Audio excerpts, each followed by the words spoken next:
few weeks ago, I had to shoot a podcast for a friend of mine, and it was on location. He usually has a setup at his place where he shoots his stuff, but for some reason, this one the guest could not make it, so he decided to go on location. So we went on location. It was his business, and yeah, I wanted to break down the setup, the cameras that I used. It was a 3 camera setups. So let's break down what I did and what I would do differently if I had to do it over again. Because yeah, there's definitely stuff that I would have done differently if I had the time.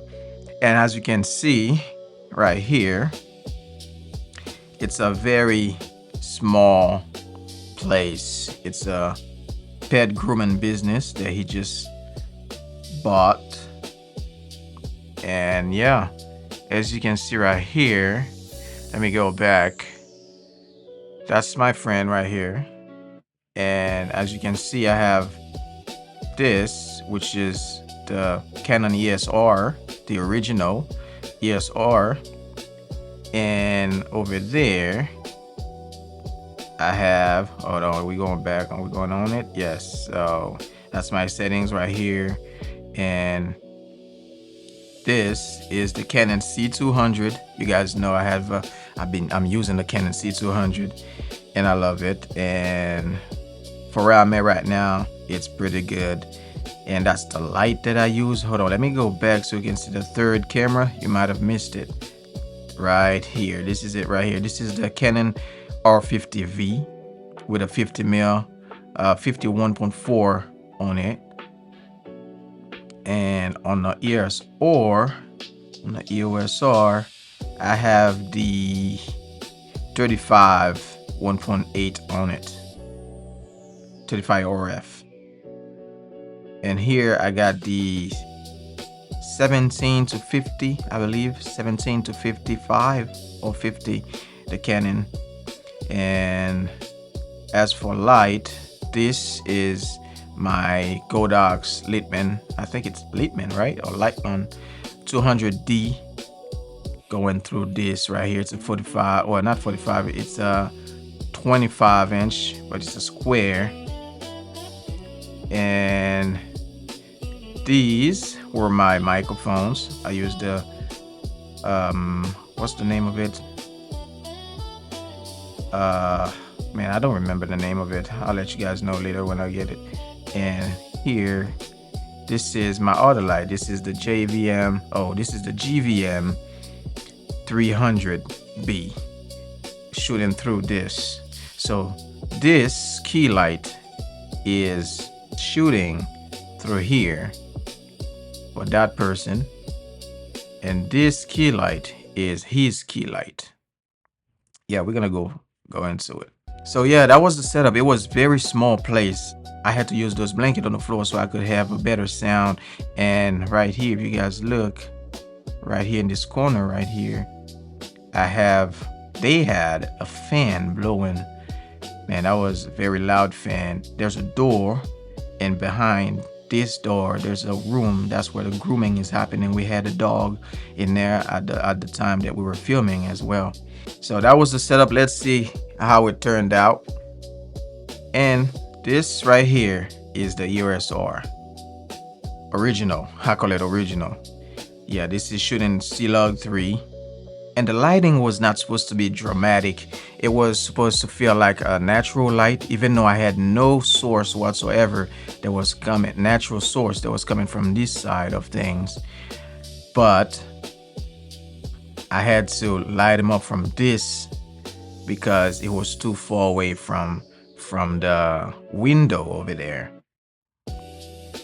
And you can see in his eyes, that's the catch light.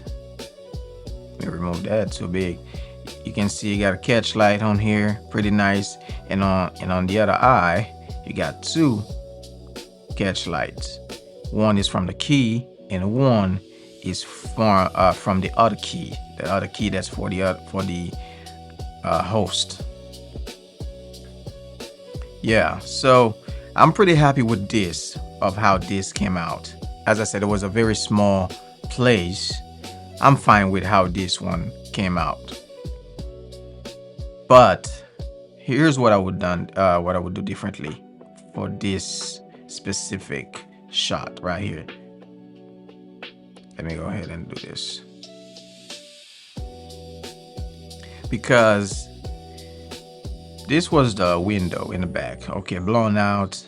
There was nothing interesting in the back, and so I didn't care about it. But his exposure is lower. He's too low when it comes,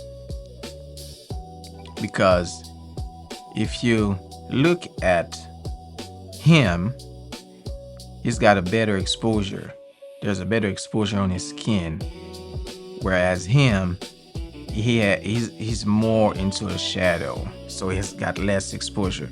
So instead of me using, hold on, where it's at, I should have used the 300B on the other side instead of using the 200D for him, because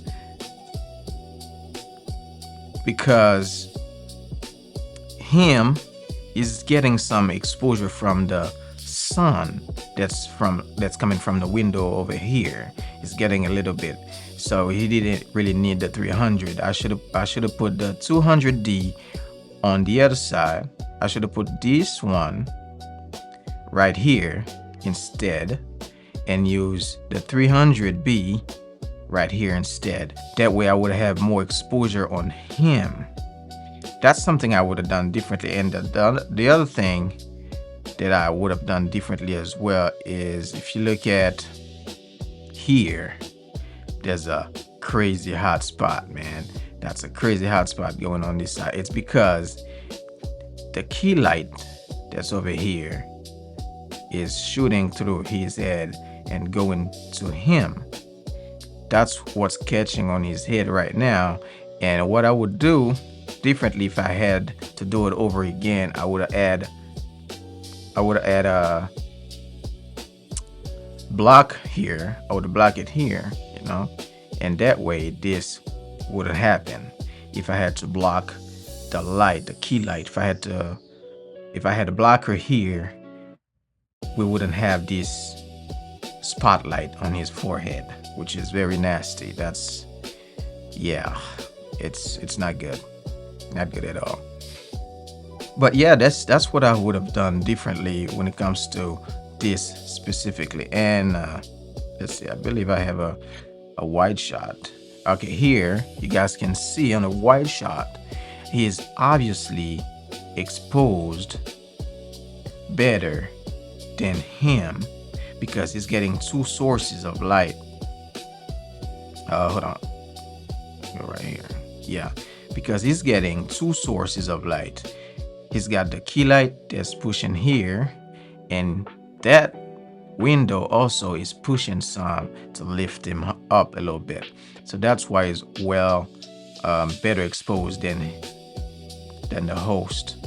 Unfortunately, I should have put the 300 here and the 200 here, because obviously he needs less light and he needs more because he's being backlit as well. So that's something that I should have done, and that I would have done differently if I had to do it over again.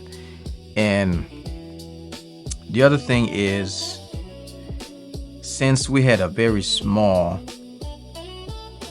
place to work with, I didn't worry about no spilling, even though I used the grid to try to concentrate the light more, so I could I thought I was gonna avoid the bald spot right here.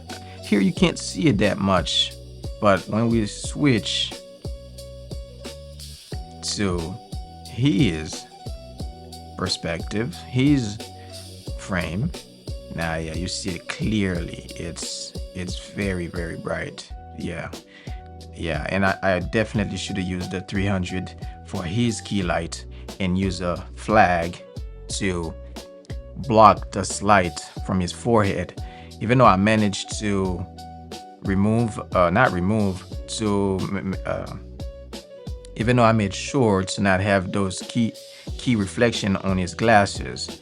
But yeah, he was definitely a little bit underexposed compared to the interviewee. Yeah. And this right here is the two moving blankets that I have used down here. I wish it didn't show up in a wide, but it's not a big of a deal. We had to do what we had to do, right? Even though it's showing right here. I believe it came out pretty good. It was a short notice as well, and I had no time to check out the location. I had no time to check out the location, so I didn't even know what I was walking into until I stepped in there. But well, actually, he did send me the host sent me a picture, but it's not you can't really tell when you get you can't really tell the size of the place in the picture. But I had to figure it out the moment I had in there, and you can see that I'm shooting into the corner right here. I had to move everything around. If you look at this picture, hold on, this right here, this is supposed to be the background, but I had to switch him, move him over, so I could place my camera right here and shoot to the corner over there. At the end of the day, it came out really good, but definitely there's a lot of room for improvement. That's 4 days went by, and I had like 8 approvals for me to go and speak. And I was like, hey, so what if we did one a week? And she was like, okay, go for it. And my wife is really you can see and hear as well. I had to fight with the sound, man, because we had the fan going on. I had to kill the fan, and we had the dog in the back. I had to kill the fan, and we had the dog in the back. They were grooming. You could hear I don't know how you call it, the thing that you use to groom the animals with, but you could hear that noise going on in the back, and also the vacuum going on in the back. So I had to really fight this, and the moving blankets, they helped a lot as well, guys. if you can get a partner, for those who don't, you can find a partner that believes in your dream more than you believe in your dream, him or her, ask them to marry you. Even if you are the woman asking the man to marry you, ask him to marry you. Yeah, so you can have an understanding of how the sound was, and yeah, it was pretty good. At the end of the day, we are learning. At the end of the day, we're still learning, and so I feel like it was pretty good for what I had to work with. Even though I would have done something different, totally different, if I had the time to do it over again. I would definitely block the side of the host, so we could eliminate this hotspot that he has on his forehead. And I would have used the 300B for his key light because he's being backlit, and the 200 I would have used for the guest. And yeah, these are the things that I would have done differently. If you have any ideas, if you have any comment, please drop it down below. And yeah, thank you for watching, and I'll see you on the next one.